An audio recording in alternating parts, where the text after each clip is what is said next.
I'm Sam Roberts of the New York Times, and welcome to the New York Times Close Up.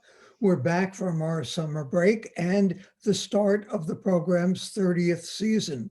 It turned out into a summer from hell for President Biden. The COVID epidemic roared back, the US case total passing 40 million. The pullout and evacuation from Afghanistan became a fiasco.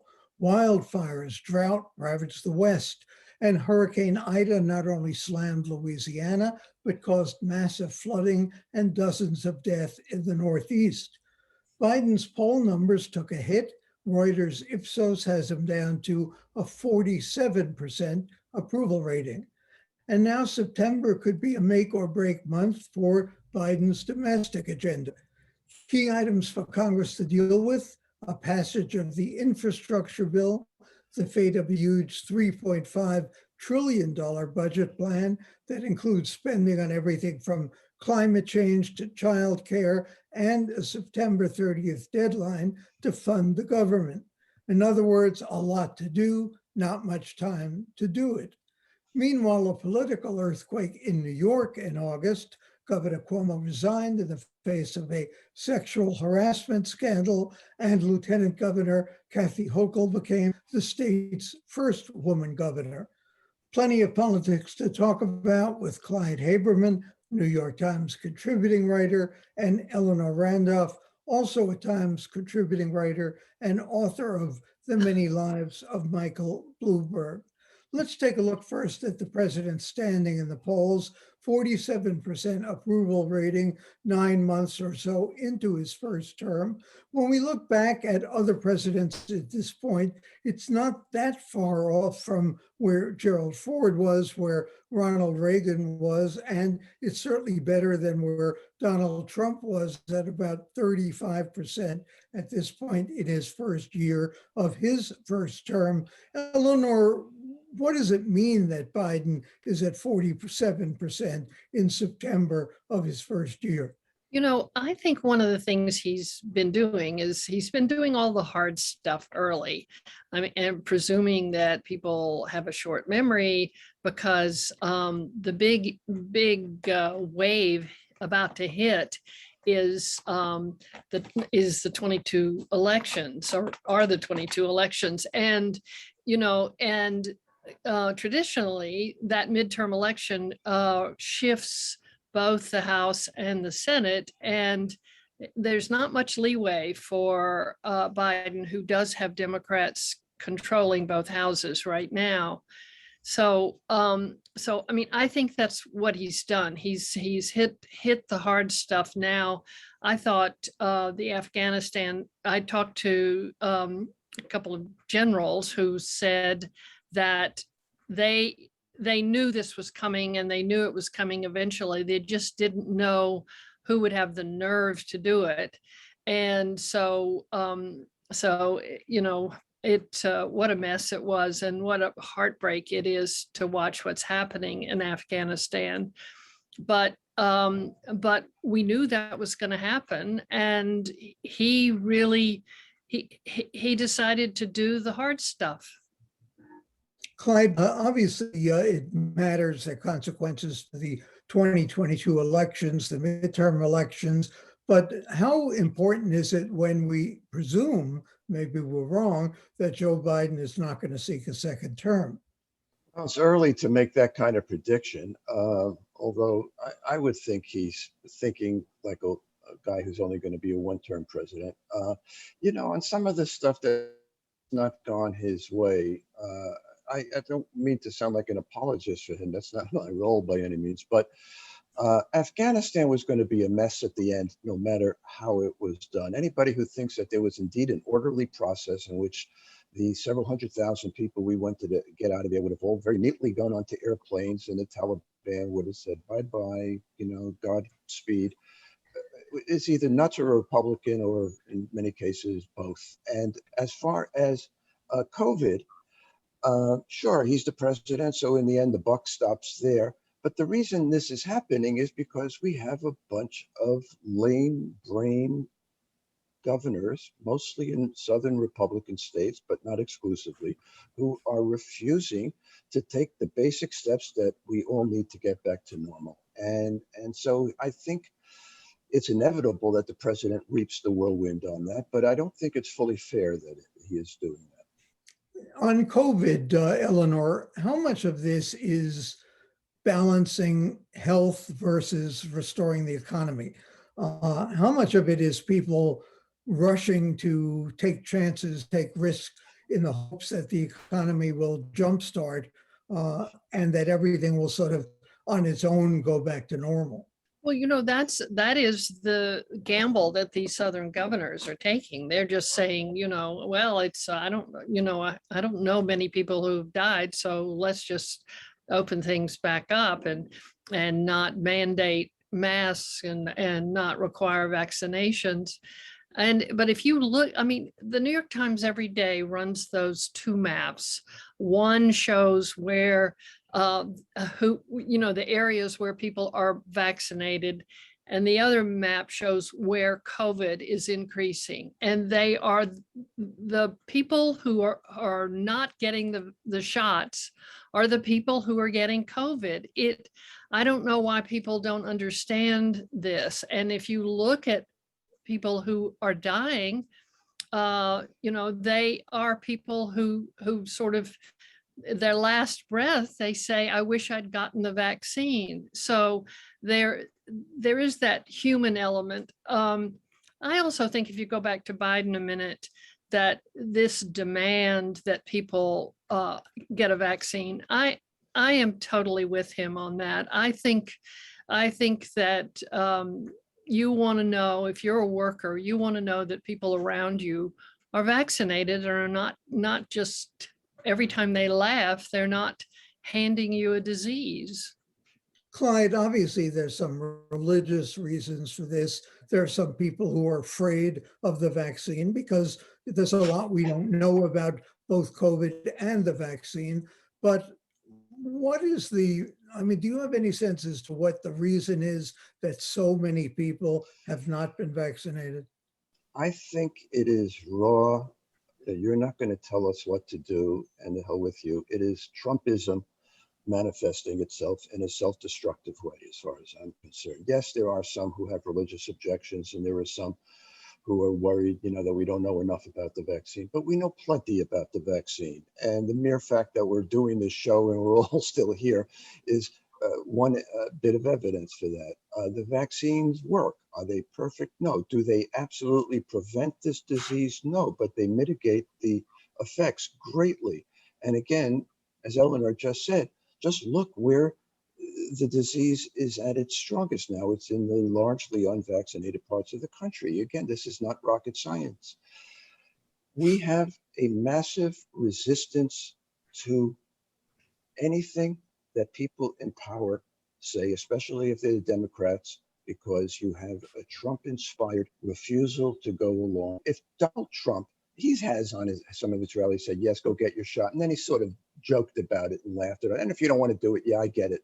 No, that's not the message. I think that if he actually did a public service announcement and urged people to get the vaccine, it might have an effect. But he's unable to step out of himself in this way. Look, we're all old enough to remember the devastation polio, for example, caused when we were children. When Jonas Salk came along with the polio vaccine in, I think, 1955, it was like Liberation Day. I'm not sure. I bet we'd still have polio and we'd still have widespread mumps and measles and rubella if today's prevailing atmosphere had existed back then. Eleanor, did the summer damage Biden, or do you think you're right that he got the big issues, the tough issues, the controversial issues, if not out of the way, at least face them down? Well, I think he took on the two big ones. He took on Afghanistan and COVID, and those were taking them on now was this was early enough that it might be able to help him next year. But I know you didn't ask me this question, but I was fascinated by the California results that came in on Tuesday night, and Gavin Newsom remained in office, even though there's this insane recall law in California that, I mean, the whole election cost almost $300 million. But the Republicans running against him were Trumpies, and they've got to, I think people need to remember what that political strain really was. And so I hope it's a reminder to the Democrats to keep up the good fight against the sort of Trump clones out there. I hope, if the Republicans might be smart enough to figure out they're going to need centrists as well. And Clyde, it was fascinating, a story in the Times in midweek about whatever happened to bipartisan redistricting, among other places in New York. With the supermajority in New York, Albany Democrats look like they're going to control it, and as many as 23 of New York's 26 House seats may wind up Democratic. I thought we were Yes, I getting saw it to that. be And, bipartisan. No. well, we were, but look, gerrymandering has been with us ever since Mr. Jerry gave us that name. And so this was hardly to be, it was hardly to be expected that suddenly the Democrats would be, fully enlightened, while it's only the Republicans who live in darkness. Both going to play this kind of game, and I guess I can't fault the now rather large Democratic majority in Albany to want to preserve as many seats for their party as they can. It's going to be especially important because states like Texas and Florida and others that are in Republican hands are going to be redistricting in such a way that, with the Democrats now maintaining a very, very narrow majority in the House, the Democrats could use every extra New York seat that they can get their hands on. And let's face it, our influence has greatly waned. I was reminded when I saw that story today that we have 26 House seats in the new Congress. We used to have 45 once upon a time. So we have to fight for everything that we can get. We had 45 until the invention of air conditioning. Eleanor, we missed this over the summer, but tell me, did Andrew Cuomo have any choice but to resign? Absolutely not. I mean, that was, I think he figured that he probably saved himself from a little time in prison by doing that. It just looked like the mountain was getting larger and larger, and I didn't know whether he could climb it. Can I go back to redistricting? Because I know that is one of my favorite things to talk about, and I've bored people for years talking about it. But, when... Just don't bring up charter revision, though. That's next. But, finally, people are realizing how important state legislatures are to create these districts and actually make a difference in the Congress. I mean, okay, yeah, they redistrict districts so that they get their voters, and they, the stuff that people do to create these maps, it's really, once you get into it, it's quite fascinating. But Cuomo and his gang decided that this would be an independent commission that was going to do this redistricting. We at the Times kept saying there's nothing independent about this. First of all, they'll come up with maps. They came up with some Wednesday afternoon. They'll come up with, if the legislature doesn't like it, they can reject it. They have a second chance to do maps. The legislature can reject it. And then finally, as they've always done, the legislature will draw the maps that can draw the maps themselves. So Clyde, quickly, we haven't had much time to see her in action, but how would you handicap Kathy Hochul so far? With you, exactly what you said. We haven't had much time to see her in action. I mean, she hasn't tripped up. So that's good. But she hasn't had a chance to really put her stamp on the office yet. And I suspect she's not going to have very much time in which to do it. She doesn't have an automatic claim on this post, which is up for re-election in the coming year. And so a lot of people will see her as, of course, a legitimately installed governor, but she's an installed governor, not an elected governor. And we need to see more from her. I think any judgment on her is way premature. Thanks to Clyde Haberman, Eleanor Randolph of the New York Times. And coming up next, where is New York City on the road to economic recovery?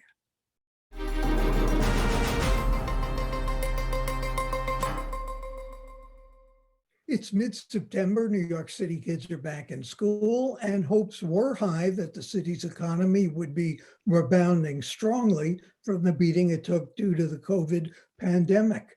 The Delta variant put a dent in those hopes. Staff at some Wall Street firms like Goldman Sachs, JP Morgan are mostly back in the office. Others like Wells Fargo pushed their return dates to at least October.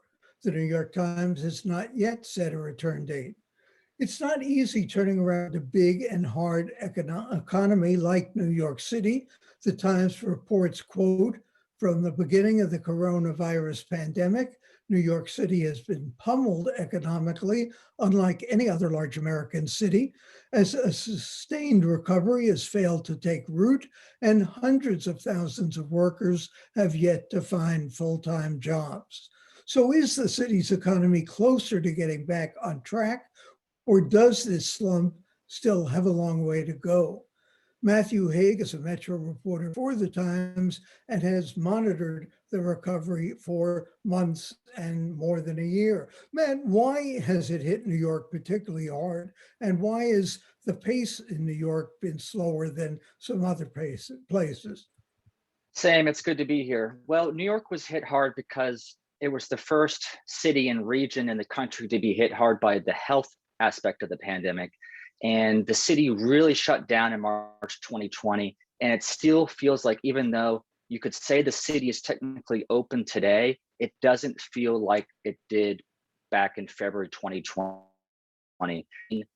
Tourists are not back. You walk Fifth Avenue, it's not as crowded as it used to be. Shops have closed.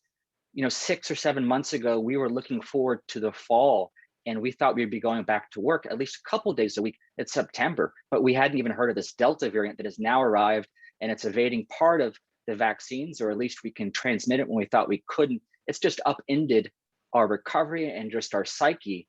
And when can tourists return, especially international tourists, which is beyond New York City's control? When are we going to return to the offices? Some have returned, as you mentioned. Goldman came back in June, but a lot of companies have not. And in fact, they're hiring remote workers, fully remote. They don't have to say you have to be in New York anymore. There are economic changes that are happening in New York City that have repercussions for years to come that the city is going to have to reckon with. What are some of those repercussions, the long-term effects? Will stores be closed? Will office space be vacant? Will there be more online shopping? Will there be more delivery congestion? What do we have to look forward to?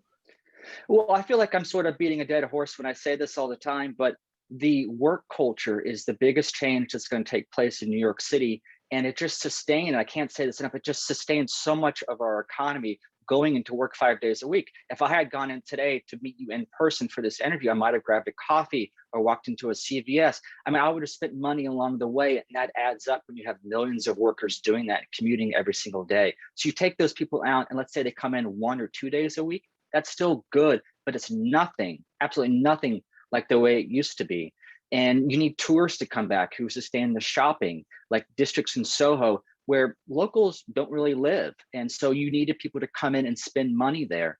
And shopping and stuff has come back. The city definitely feels more alive than it used to. Broadway, the curtains just rose this week. And so things are improving. But despite that, a lot of the way that New York thrived has not returned. And it's really hard to put a date on when that's going to happen. Are people becoming perhaps too complacent? I was struck watching the US Open, which arguably is an open arena. Nobody had a mask on that I could see. Maybe they didn't need to, but I found it kind of stunning nonetheless. Same, I saw that too, and I was kind of taken aback that the spacing wasn't as distant as you might have assumed.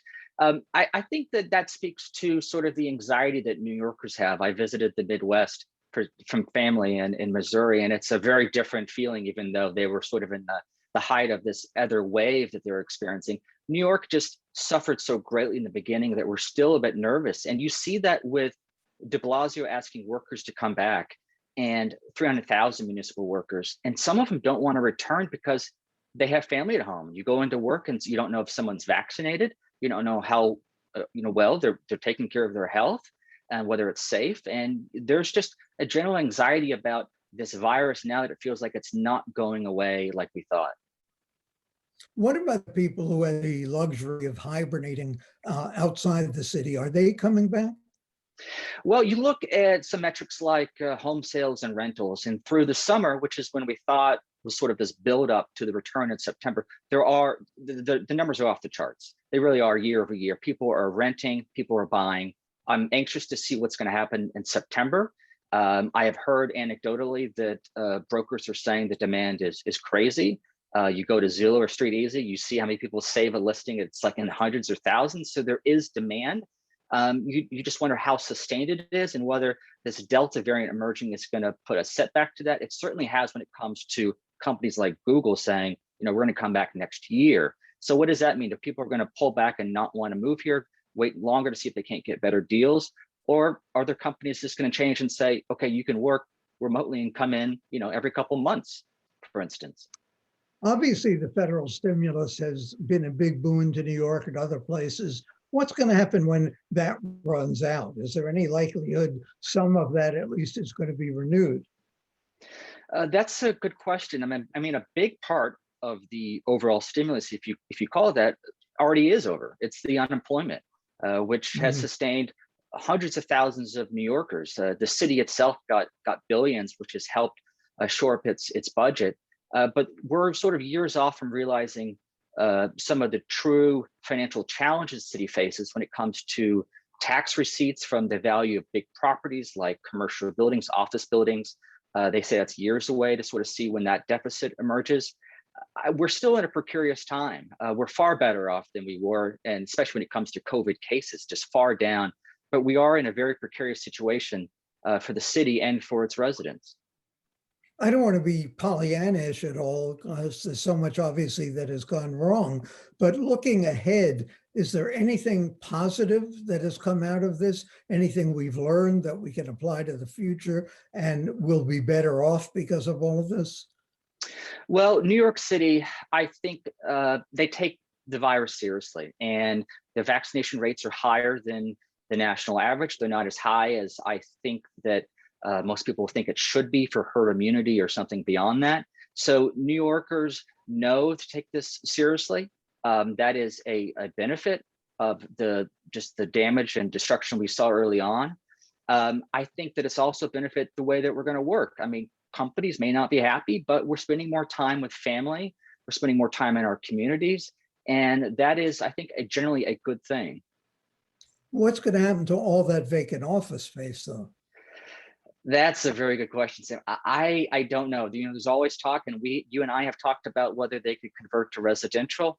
I think the economy is going to have to adapt, as it has over the decades. New York always come back strong, and I think a lot of people believe in New York and don't want to leave New York and want to see it grow and prosper. But I think we can honestly say it's going to look different, and the use cases are going to be different as well. Is anything new getting built, or are people waiting and seeing what happens? They're waiting. There's such a glut of office space on the market, and there's really deals. And it's like, well, do you sign a deal now, or do you wait a few months and it's even better? There has been a glut of office space constructed in recent years, and buildings constructed, and there are some in like downtown Brooklyn. I think the tallest building there is still under construction. So there is some, but a lot of it is from holdovers, from stuff announced before the pandemic. It takes years for the stuff to come to fruition. So I haven't heard of any major plans yet. One Vanderbilt recently opened during the pandemic, and they're doing okay. And that might be a sign of the times that these nice office buildings do well. Well, the lion's share in Manhattan, the older stock struggles to adapt. We're going to have a new mayor, someone new in January. How much can a mayor affect the city's economy? Or is that all dependent on the Fed, the state, or the global economy? Well, the mayor has said that he's going to be pro-business, and that's going to be interesting to see because the perception of de Blasio certainly was he was anti-business. And so he's certainly getting the message out there that New York is going to be different. It's going to be more welcoming. And that's important because companies, even before the pandemic, were relocating to Florida. Some of the financial firms were going to Connecticut, they're going to Florida, and they're taking their employees, and they had hybrid work schedules and they were embracing that. And so it's going to be a test to see how much power and sort of influence does Adams have if he's elected in persuading business to stay here, invest here, and that New York City, if even changes and it's not, the global financial capital, whatever it might be in the future, that it's still relevant and an engine, economic engine in the world.